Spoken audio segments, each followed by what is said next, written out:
France 24 et La Première présente. Bonjour, bienvenue dans Outre-mer l'Hebdo, émission consacrée à l'actualité des territoires ultramarins. À la une, l'île de Mayotte en alerte. L'immigration clandestine fait craindre une introduction du virus Ebola. Aucun cas n'a été détecté pour l'heure, mais le centre hospitalier de Mamoudzou se prépare à une éventuelle menace. A tout de suite.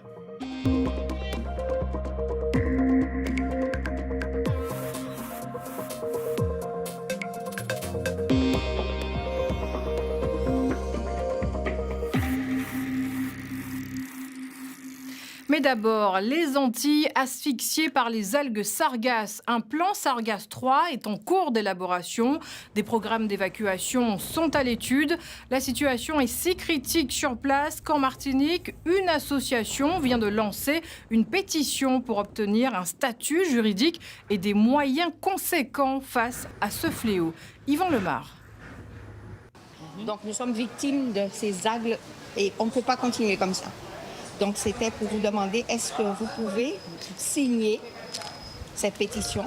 Sargasse, il est urgent d'agir. C'est le nom de la pétition portée par l'association ASMA, lancée en février dernier. Cette action ce matin, c'est convaincre la population de signer cette pétition pour faire, on a demandé un certain nombre de mesures pour ralentir, pour arrêter le phénomène. Un statut juridique pour les sargasses et davantage de moyens pour lutter contre ces algues. Au Vauclin, les revendications font écho auprès de nombreux habitants. Et je peux en parler autour de moi parce que nous sommes tous impactés par cela. Mais on ne nous laisse pas la possibilité de nous exprimer, de dire les choses. C'est une action qui est bienvenue, puisque moi, en tant que marin, je me retrouve des fois en difficulté pour aller pêcher, puisque là, ma zone de pêche est tout le temps embourbée de sargasses. À chaque rencontre, la procédure est expliquée pas à pas afin de permettre aux participants de signer la pétition via un QR code ou directement en ligne. C'est copié et là tu peux partager sur WhatsApp avec quelqu'un.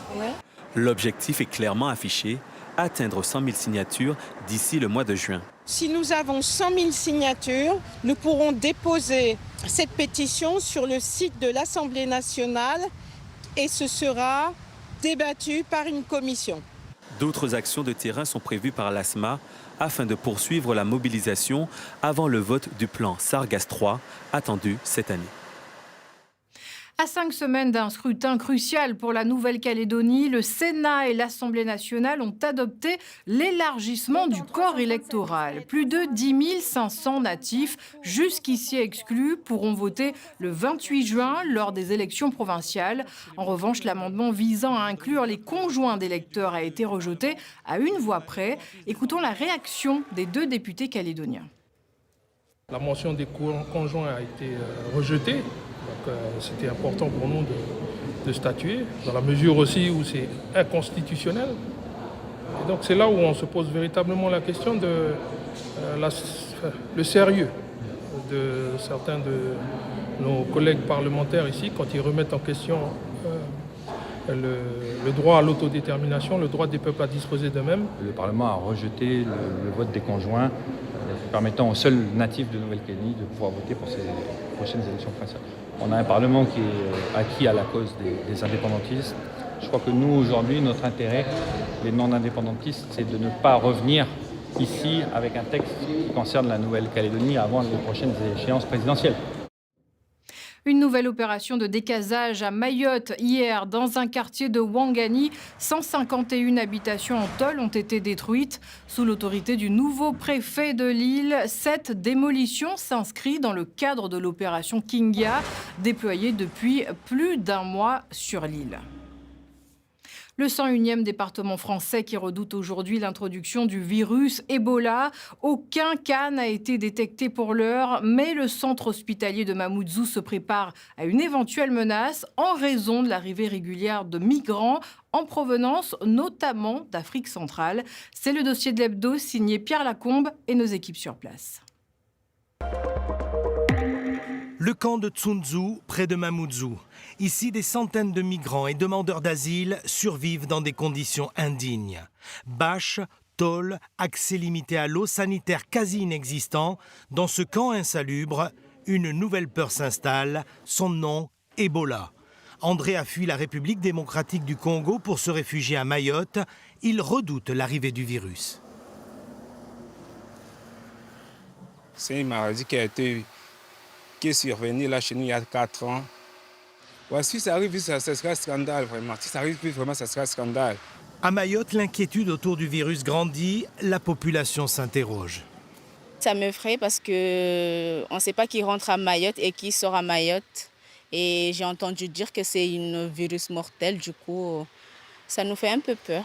Le virus Ebola est une maladie infectieuse et contagieuse qui provoque une fièvre élevée et brutale. La prise en charge médicale doit être rapide, mais pour les soignants, le constat est sans appel. On n'est pas prêt, on ne sera jamais prêt. Déjà, ce qu'on a ici, on n'a pas d'épidémie, on n'arrive pas à accueillir tout le monde. Je ne vous dis pas encore avec une épidémie d'Ebola, c'est un truc très grave. La situation du camp de Tsunzu et la crainte d'une épidémie ont aussi gagné le débat politique. À l'Assemblée, la députée Estelle Youssoufa s'est montrée cinglante à l'encontre du ministre de l'Intérieur après la réponse jugée peu convaincante de la ministre de la Santé. C'était pas à vous que je posais la question, c'est à votre collègue, le planqué du ministère de l'Intérieur. Vous avez érigé la lâcheté et l'impuissance et la passivité en politique publique. Aucun plan pour évacuer le camp de migrants, aucun renfort de la Marine nationale pour dissuader les trafiquants humains en mer, aucune mobilisation massive présentée par votre collègue pour la réserve sanitaire pour sortir notre seul hôpital du plan blanc. Le gouvernement l'assure, il fait le nécessaire.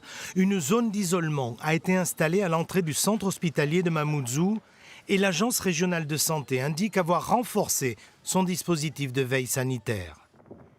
Mais sur le terrain, une autre réalité. Les arrivées de migrants se poursuivent avec en toile de fond la crainte d'une importation du virus. En Guadeloupe, la belle initiative d'un collège pour sauver le littoral. Dans la commune du Moule, la plage de Montal est grignotée par les vagues. 200 élèves se sont glissés dans la peau de jardiniers pour revégétaliser le site. Marilyn Plaisir et Jean-Marie Mavounzi. On va les planter parce que lorsque ça va se développer les racines, ça va garder le sable. D'accord? Donc je vous montre comment il faut les planter. Voilà. Une leçon de jardinage pour sauver la plage. Après, vous allez mettre du sable dessus. Super. Et des paires de bras un peu partout. Je tiens la tige. Je tiens la tige. Pour planter le paysage du futur. On met un petit peu partout, ça dépend. Mais par contre, les arbres, on les plante plus en arrière-plan et au fur et à mesure, on descend dégressivement comme ça. Car au fil du temps, la mer grignote la plage. La bande de sable se rétrécit. On a planté ces plantes-là pour retenir le sable, pour qu'on ait toujours cette partie de plage. Je suis contente parce que je sais que la plage va durer un petit peu plus longtemps à chaque arbre planté. En moins d'une matinée, la plage du Montal est repeuplée avec une cinquantaine d'arbustes. Et à quelques mètres de la mer, les espèces végétales n'ont pas été choisies au hasard. On a planté du coup avec les enfants des catalpas. Donc c'est un arbre qu'on utilise du coup plutôt en arrière-forêt mais qui permet de stabiliser le sol. On a planté également des arbustes. Donc par exemple ici on a l'olivier bord de mer, qui est aussi une plante qu'on retrouve sur le littoral et qui va stabiliser et contribuer aussi à la biodiversité de nos plages. Au défi du jour en succède un autre, protéger les nouveaux habitants de la plage pour qu'un jour ils fassent rempart contre l'érosion. Pour finir, une expérience inédite dans le plus grand lagon du monde. En Nouvelle-Calédonie, 6 membres de l'association pour la surdité ont fait leur baptême de plongée au large de Vaud. L'océan, un monde du silence qu'ils connaissent bien, une expérience humaine inoubliable. Brice Bachon. Pour communiquer dans ce grand bleu, Christophe et Babette utilisent la langue des signes. Ils sont sourds et plongent en bouteille pour la première fois. 2 mondes du silence, rencontre à 6 mètres sous la surface. Avant de se lancer en pleine mer, initiation obligatoire à la piscine provinciale de Pointe-Boute. 6 personnes sourdes vont découvrir le monde de la plongée sous-marine et une nouvelle langue des signes. Ce signe-là, c'est OK. C'est une question, mais aussi une réponse. Par groupe de 2, les néophytes s'initient à la respiration avec un détendeur. Une première pour Christophe et ses camarades de l'association pour la surdité. Direction la passe de Vaux pour le baptême en milieu naturel. Ne reste plus qu'à se jeter à l'eau et à découvrir le spot.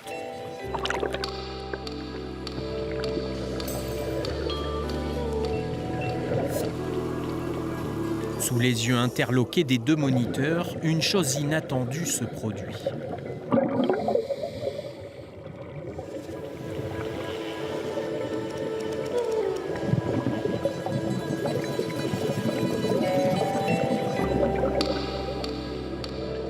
Eux ont pu avoir un dialogue comme sur Terre, alors que nous, on est quand même privés de notre parole sous l'eau, quoi. C'était impressionnant et ça questionne même pourquoi pas nous aussi apprendre le langage des signes pour communiquer plus facilement sous l'eau, au-delà des signes qu'on utilise déjà en plongée, quoi.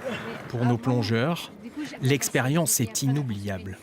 J'ai vraiment senti comme le film Avatar. C'est tellement joli, c'est nickel, waouh. Et j'aimerais rester ici. Ce que j'ai vu sous l'eau, c'est vraiment beau. On a vu tout plein de coraux de toutes les couleurs. Waouh! Sur le chemin du retour, des images plein les yeux, des souvenirs gravés à jamais de ce week-end riche en enseignements. Sous l'eau, le handicap est devenu une force. Et c'est la fin de cet hebdo. Merci de votre attention. Pour le revoir et suivre l'actualité des Outre-mer, rendez-vous sur france24.com et lapremière.fr.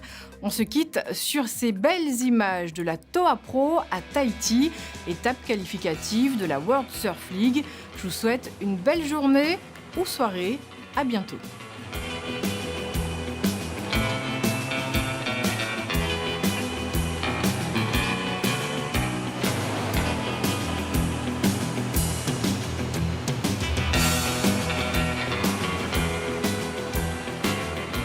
Bonjour, je suis Laure Manin d'Actuel, l'émission de celles qui font changer le monde. Chaque semaine, découvrez nos reportages et interviews sur ces personnes qui font bouger les lignes d'une société encore largement dominée par les hommes.